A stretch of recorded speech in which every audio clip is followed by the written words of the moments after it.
We're definitely seeing the market flip from a seller's market to a buyer's. And that's what you see when inventory increases. I can't remember the last time we sold a car at MSRP. Everyone's getting deals right now. And as inventory starts to creep up, that's kind of what you typically see. We are going to be talking about how the car market has finally flipped. We're going to get some perspective from one of our dealer friends, Joe Lewis from JC Lewis. We're looking everywhere, macro and micro, and all signs point to the market having flipped and it now being a buyer's market, not a seller's market. Here's the latest headline from Cox Automotive. New vehicle inventory increases as sales slow in late September. You want to talk about the used car market? Well, here's the latest headline for the used car market. Used vehicle inventory sets new high for 2025 as sales slow. The question's going to come from my dad, but I'm not trying to lead the witness here. I think the question is, are those headlines right? But Pops, your question, not mine. So my question to you, Joe, would be, have sales slowed? Yeah, we continue to see it go up and down. It's the only thing consistent in the car business is inconsistency. We're definitely seeing the market flip from a seller's market to a buyer's. And that's what you see when inventory increases. I can't remember the last time we sold a car at MSRP.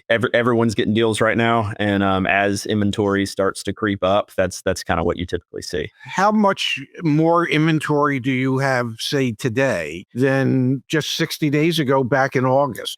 I would say just a little bit more. It kind of depends on the brand. Mazda got really lean there for a while back a couple months ago. Lincoln's been more steady. Inventory a year ago versus now is night and day, especially with used cars. It's partly supply. It's also partly demand. And so maybe the supply situation at some of these brands that you represent haven't changed that much. Like Lincoln, you're saying they haven't inundated you with inventory, but is the demand there for those vehicles? And I wonder if that's another part of the equation that you're seeing. Like, is the showroom as busy as it has been over the past couple of months, or has it slowed down a little bit?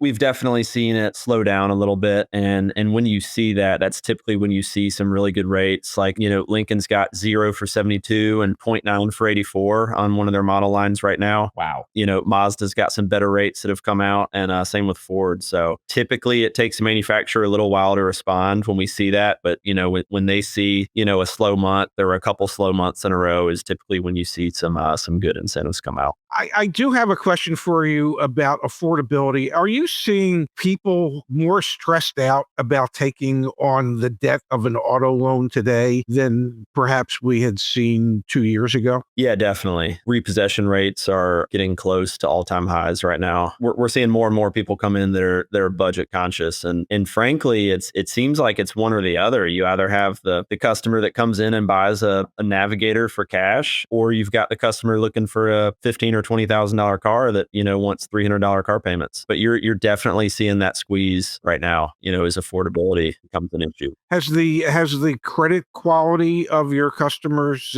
gone up or down recently? It feels like it's gone down. I think the people who have higher credit are trying to time the market, whereas the people that don't have the higher credit are buying because they have to buy. And so, you're always seeing a mix of both, but it does seem like when times get tougher, things are squeezing a bit. It does seem like you get more of the lower credit quality customer. I want to talk a little bit, Joe. You and I were texting yesterday, and I'm going to share. This is the transparency you get from us at CarEdge, and it's the transparency you get from Joe. No wonder we love the JC Lewis team as much as we do. These are our text messages yesterday. I asked you to share with me some vehicles that you have that are aged. Stock numbers or VINs, I can get them over to you. I said either. Here are the oldest Lincolns in stock. Almost no deal I'll turn down on these. LOL. Permission to share on social? I'll see if I can help you. Absolutely. I've got them marked down online pretty good, but willing to probably go $1,000 to $2,000 lower if needed. You sent me this list of your aged inventory. Let's talk about running a dealership, managing a dealership, and what you have to do when you have vehicles here that are over a year old. And I've pulled up some of these on your website as well. And you are very aggressive on pricing online. You shared with us last time you were here, some of the manufacturers require and restrict how aggressive you can be online. Talk to me about managing a dealership with aged inventory. Now that it is a buyer's market, how does your approach to operating your business change? As inventory creeps up, it gets even more important, with rising floor plan costs. And Lincoln's a different animal. Those are way older cars than I've got over at Mazda.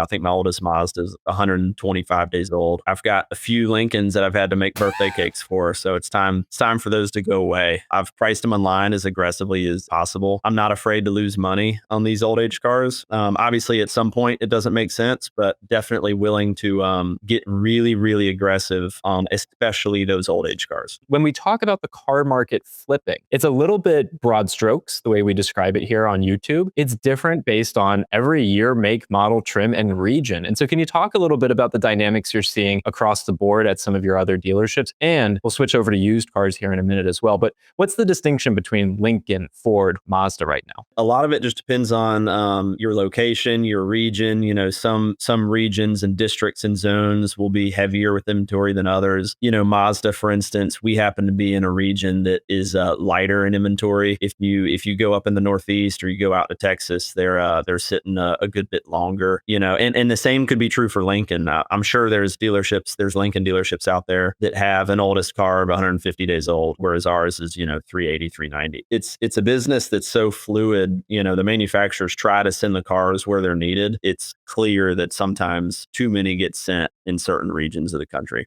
Let's talk about the used car market for a few minutes here. I'm going to pull this data back up on the screen from Cox Automotive, which is the industry conglomerate. Used vehicle inventory sets new high for the year as sales slow. Now, to be clear here, the numbers are still staggering. We only have 2.26 million used cars in inventory. The days supply is below 50. The new car side for the industry is over 75. And the average listing price of a used car is pretty doggone high at almost $26,000. But Joe, talk to us a little bit about what you're seeing in the used car market. Is it also a buyer's market on the used car side of things? Is it as much of a buyer's market? What are you experiencing at your dealership? The market they supply is definitely higher. It's definitely taken a longer time to turn our inventory. We as a group have always strived to sell our used cars really quickly, so we price them more aggressive right off the rip. Because again, we don't want to pay a lot of floor plan holding all these used cars. But a year or two ago, we saw day supply on used as low as 20 or sub 20 in a couple of our stores, and now to your point, it's closer to 40 or 50. So it's definitely a buyer's market for used cars right now. But consumers have to be aware that since prices are going down, since the market's saturated with used cars, the same thing's going to happen on your trade-in.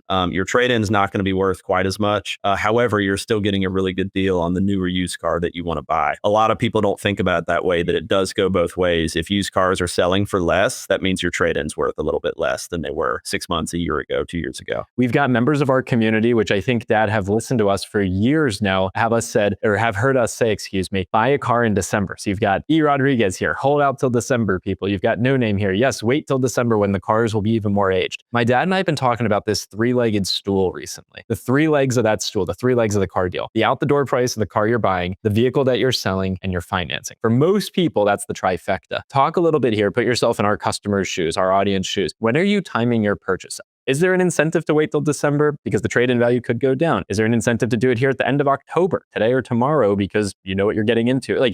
Share with us how you think about this, because it's an interesting conundrum for our community. If the car you're looking to buy has a good deal, whether that be out the door price and or special rates, waiting is not going to help you. For instance, the 25 Lincoln Corsair Hybrid has 0% for 72 and 0.9 for 84. Lincoln's obviously trying to get rid of these cars. It's safe to say the deals are not going to get better than that. So if you have a trade-in and you want a 25 Corsair Hybrid at 0.9 for 84, if you wait till December, your trade is going to be worth less than it's worth right now. And some people will say, oh, well, I'm going to put that car in the garage and not put any miles on it. Well, the car is still older in December than it is now. So it's still going to be worth less. If a customer has a budget in mind and they find a vehicle that they like and it fits into the budget, just buy the damn thing. Don't drive yourself crazy trying to figure out exactly when the bottom of the market's going to be. Typically, we'll always miss that. Okay. So if you can buy it when it's close to the bottom of the market, don't feel bad that you didn't get it right at the bottom of the market. If you are not in a hurry and you are willing to accept what might be available at the end of December and not be quite as picky, there could be, and many times are, really great deals to be had towards the end of the year as you at the dealership are trying to hit your goals that you've set for the year. Sure. And damn it, Ford and Mazda and Lincoln are trying to hit their goals and pushing you to become even more aggressive. But you have to be open to the fact that you might not be able to get exactly what it is that you want, except what you want is a really good deal. That might happen. It just might not be on the car you wanted. Yeah, we see it all the time. There's a lot of people that think way too much about the process process. Now, obviously, if you go to a dealership that has their used car listed at 20 grand and after taxes, tag fees, it's 35 grand out the door, like I've seen Zach show and social media, obviously that's probably not the place you want to do business. But as long as you find a transparent, a dealership that tries to do things fairly like we try to do, it's pretty easy to get a good deal these days. Guys, thanks so much for your time today. This is really fun. And Joe, all the best. I hope you sell those 1-year-old cars. Thank y'all. Appreciate it as always.